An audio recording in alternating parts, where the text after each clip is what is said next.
Sweet Seventeen atau bisa dibilang masa-masa indah di usia 17 tahun merupakan usia transisi dari remaja menuju dewasa. Meskipun sudah mendekati fase dewasa, remaja di usia ini masih mengalami perubahan. Kok malah ngebahas Sweet Seventeen sih? Yaps, karena masih ada kaitannya dengan sejarah awal mula terbentuknya band Seventeen yang akan aku bahas kali ini. Oke, nah sebelum lanjut ke pembahasan berikutnya, seperti biasa yang belum subscribe, yuk kita tekan tombol subscribe, like, komen, dan share.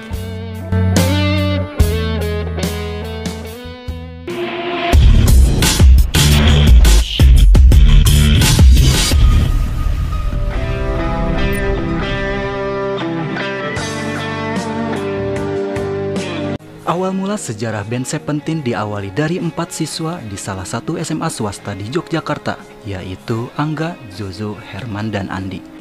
Seperti remaja-remaja pada umumnya yang suka kumpul-kumpul nongkrong sambil gitaran. Ya betul, hingga salah satu dari mereka berinisiatif ingin mencoba hal baru. Akhirnya mereka pun membentuk sebuah grup musik. Nah, ketika tahun 99 mereka lagi booming-boomingnya ngeband. Ya bisa dibilang pada waktu itu menjadi anak band berasa paling keren. Untuk membuktikan keseriusannya dalam membuat grup band, keempat personel tersebut kemudian menggait sepupunya Yudi yang bernama Bani untuk melengkapi personel band. Nah, tepat pada 17 Januari 1999 band Seventeen terbentuk. BTW nih, nama Seventeen terinspirasi oleh semua para personil band yang kala itu baru berusia 17 tahun. Dan ini sama persis seperti halnya Dewa 19 yang pernah kita bahas sebelumnya di channel ini. Barulah 1 tahun kemudian Doni sebagai vokalis turut bergabung dengan band Seventeen. Emang yang namanya jagoan datangnya belakangan. Mereka pun survive ke Jakarta mencoba peruntungannya di sana. Tak semudah membalikan telapak tangan. Banyak label yang menolak karya mereka dengan alasan karyanya kurang menjual. Selama itu mereka terkatung-katung untuk mencari label yang bisa menaungi karya mereka. Tak menyerah begitu saja dengan semangat api yang membara, akhirnya beberapa tahun kemudian band Seventeen mendapatkan label untuk karya mereka, yaitu Universal Music Indonesia, yang bersedia kerjasama dan menggarap sebuah lagu yang menjadi titik awal kesuksesan mereka di industri musik. Ya, setelah melalui rintangan yang cukup berat, album perdana Seventeen akhirnya dilepas pada 17 Juli 2003. Album yang bertajuk Bintang Terpilih itu dirilis oleh Universal Music Indonesia. Meskipun kental nuansa rock, album ini berhasil meraih penjualan kurang lebih 100.000 kopi dan beberapa lagu hitnya digunakan sebagai soundtrack sinetron. Sejak saat itu, nama band Seventeen melambung tinggi. Meski sempat putus nyambung kontrak dengan Universal Music Indonesia, Seventeen kembali melahirkan album baru pada tahun 2005. Mereka meluncurkan album kedua yang berjudul Sweet Seventeen dengan hits Jika Kau Percaya. Kurang lebih 3 tahun vakum, tepatnya pada tahun 2008, band Seventeen mengalami banyak perubahan. Salah satu yang mencolok adalah penggantian vokalis. Sangat disayangkan ketika itu Doni mengundurkan diri bersama Andi. Dampaknya band Seventeen tersisa hanya beberapa personel saja. Di saat itulah mereka kelabakan mencari pengganti Doni. Opsi yang dipilih mencari kekosongan vokalis ketika itu adalah mengadakan audisi yang akhirnya menemukan Ivan sebagai penerus. Perbedaan karakter vokal antara Doni dan Ivan memberi perubahan dalam karakter Seventeen.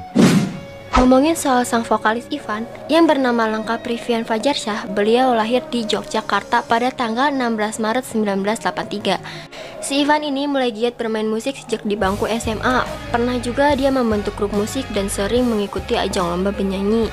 Puncaknya bertepatan usianya 18 tahun. Ia menjuarai festival vokal terbaik antar pelajar dalam negeri pada tahun 2001. Ia menghabiskan masa kecilnya di Jakarta. Namun ketika duduk di bangku SMA, Ivan pindah ke Pontianak dan kembali ke Yogyakarta untuk kuliah. Memasuki usia dewasa, ia mulai bergabung dengan band profesional Seventeen, yaitu melalui audisi ketat yang diselenggarakan oleh Seventeen. Karena waktu itu Doni sebagai vokalis memilih keluar dari grup band, otomatis bagian vokalis mengalami kekosongan. Ya, Ivan saat itu bersaing dengan ribuan peserta lainnya. Berkat bakat dan tekadnya, Ivan yang saat itu berusia 25 tahun berhasil terpilih menjadi vokalis Seventeen. Ia bergabung bersama Bani, Yudi, dan Herman. Namanya pun mulai dikenal sebagai penyanyi bergenre pop rock, dan beberapa album pun mulai beredar dengan album perdana Lelaki Hebat. Formasi baru kemudian menghasilkan album ketiga, Lelaki Hebat, yang dirilis pada tahun 2008. Nah, perlu kalian tahu perilisan album ketiga ini sedikit unik loh. Karena Seventeen melakukannya di pusat perbelanjaan barang elektronik Glodok, yang selama ini disinyalir sebagai sarang para pembajak. Kena mental nggak tuh? Namun, sejak album ketiga hingga saat ini mereka ada di bawah label Naga Suara dengan posisi vokalis sudah dipegang oleh Ivan.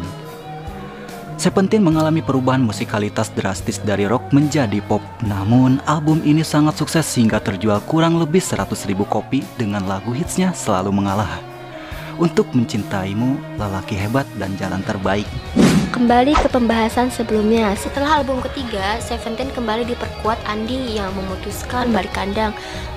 Ceritanya dia lagi CLBK kali ya? Mereka pun terus membuktikan eksistensinya di panggung musik tanah air. Nah, pada tahun 2011 mereka merilis album keempat bertajuk Dunia Yang Indah.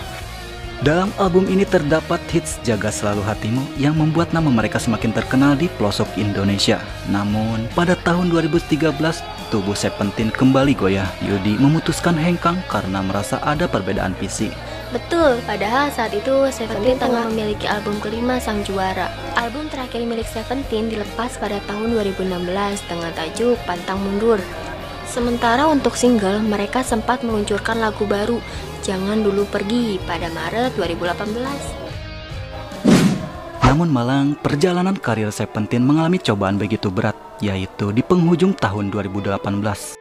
Band yang kini berusia 23 tahun itu menjadi korban tsunami Banten saat mengisi salah satu acara di Tanjung Lesung. Akibat tragedi itu, 3 personel Seventeen, yakni Windu Andi Darmawan, Herman Sikumbang, dan M. Awal Purbani meninggal dunia. Hanya Ivan Seventeen sebagai vokalis yang selamat. Lewat akun Instagram miliknya, Irfan kemudian menyampaikan permohonan maaf sekaligus mewakili semua rekannya.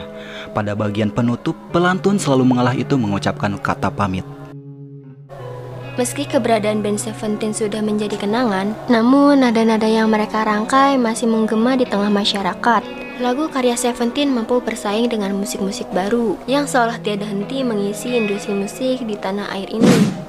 Oke, cukup sekian pembahasan kali ini. Semoga bisa menghibur serta menambah wawasan. Nah, untuk kalian yang ingin request pembahasan band lainnya, bisa kalian komen di kolom komentar ya. Oke, see you. Bye-bye.